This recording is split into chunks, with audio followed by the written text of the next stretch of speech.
Quel que soit votre objectif, prendre la masse musculaire, augmenter votre force et votre performance ou perdre du gras, la façon de gérer le stress demeure l'élément limitatif numéro 1 dans l'atteinte de vos objectifs. Malheureusement, personne n'y pense. On pense aux différentes variables d'entraînement, quelle fréquence, quelle intensité, quels exercices, et on oublie tout ce qui est aspect de gestion du stress, pas seulement dans votre vie de tous les jours, mais aussi dans votre entraînement. Donc, choisir un volume, une quantité d'entraînement, un type d'entraînement qui va bien avec votre nature et vos capacités. Si on va à l'extérieur de ça, bien, on a une réponse de stress qui est excessive et qui va nuire à vos résultats. Même si le programme est parfait sur papier, le fait qu'il ne va pas avec votre style, votre physiologie, votre neurologie, on n'aura pas les résultats qu'on veut atteindre. Et si votre stress durant l'ensemble de la journée est excessivement élevé, ça va rendre très difficile l'atteinte de vos résultats. La raison est simple. Si on regarde l'aspect hormonal, l'hormone de stress principale est le cortisol. Le cortisol a plusieurs impacts très négatifs sur la composition corporelle. Si on regarde la prise de masse musculaire, le cortisol est anti-anabolique et est catabolique en même temps. Le travail du cortisol, c'est de briser les réserves énergétiques du corps pour les rendre disponibles dans l'action musculaire, ce qu'on appelle le fight or flight response. Non. Donc, ça va briser le tissu adipeux.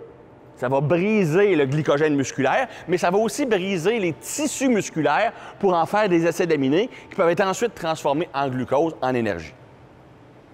Donc, évidemment, si ton cortisol est tout le temps élevé durant la journée, tu es toujours en mode destruction et jamais en mode construction, ce qui va drastiquement limiter tes capacités de prendre la masse musculaire. Il y a aussi un impact sur la myostatine. Plus ton cortisol est élevé, plus l'expression de myostatine est élevée. Donc, et la myostatine, c'est le frein qui vient limiter combien de muscles ton corps peut supporter. Donc, ça, c'est pour le côté musculaire, prise de masse musculaire. Si on regarde maintenant l'aspect perte de gras, bien, le cortisol, on regarde ça et en théorie, comme j'ai mentionné, c'est une hormone de mobilisation. Mobilise le gras, donc le fait sortir pour l'utiliser comme énergie. Donc, en théorie, le cortisol devrait te faire maigrir. Et si l'élévation du cortisol arrive seulement lors de l'entraînement, c'est ce qui va arriver. Ça va t'aider à perdre du gras. Mais s'il est toujours élevé durant la journée, tu vas en fait avoir l'effet contraire. Sur une courte période, ça se peut que tu perdes du gras. Comme un exemple, tu as un événement stressant dans ta vie, nouveau travail, ça se peut que tu aies une perte de poids rapide, mais éventuellement, qu'est-ce qui arrive? Tu as un rebond, tu en regagnes plus. La raison est la suivante. Premièrement, le cortisol va venir réduire la conversion de l'hormone thyroïdienne T4 en l'hormone thyroïdienne T3. Qu'est-ce que ça veut dire? Bien, l'hormone thyroïdienne T4 est inactive, c'est une réserve. Elle ne fait pas grand-chose dans le corps. En tout cas, pas à ce qui a trait au métabolisme. Une fois qu'elle est convertie en T3, c'est elle qui va réguler à la hausse ton métabolisme. Combien de calories tu brûles par jour. Donc, si tu empêches cette conversion-là à cause du cortisol, qu'est-ce qui arrive? Bien, ton métabolisme chute, tu brûles moins de calories. C'est plus facile de prendre du gras, c'est plus difficile d'en perdre. Premier impact. Deuxième impact, c'est quoi la fonction du cortisol? Comme je l'ai mentionné, c'est de mobiliser les réserves d'énergie. Entre autres, mobiliser le sucre, le glycogène, stocké dans ton muscle. Donc, ça va briser le glycogène et ça libère du glucose qui va atteindre le sang. Donc, ton taux de glucose sanguin augmente.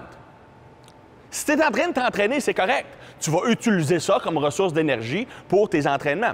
Mais si ça arrive parce que tu es stressé dans ta vie de tous les jours et tu n'es pas physiquement actif, qu'est-ce qui va arriver? Bien, j'élève mon taux de sucre sanguin, mais je ne le dépense pas de façon physique. Donc, ton taux de sucre sanguin demeure élevé. Ton corps ne veut pas ça. C'est dangereux pour la santé. Donc, qu'est-ce qu'il va faire? Il va relâcher de l'insuline pour venir rétablir un taux de sucre sanguin normal. Bon.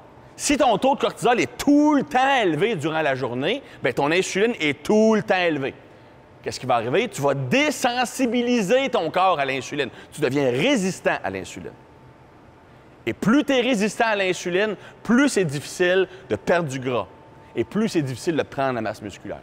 Donc, tu vas venir complètement saboter tes efforts à cause de l'élévation continue de cortisol.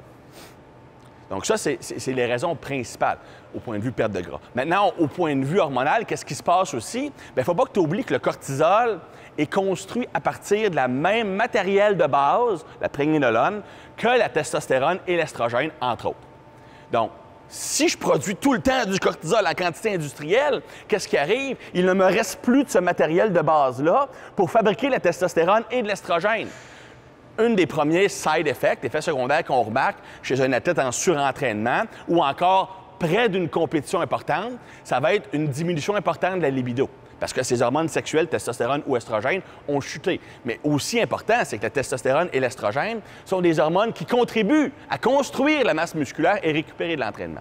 Chez l'homme, la testostérone est l'hormone principale qui va réguler la construction de masse musculaire. Chez la femme, l'estrogène a un effet très important sur la prise de masse. Pourquoi? Parce que l'élévation d'estrogène augmente le niveau d'IGF-1, qui est très anabolique et qui est probablement le pathway principal de production de masse musculaire chez la femme.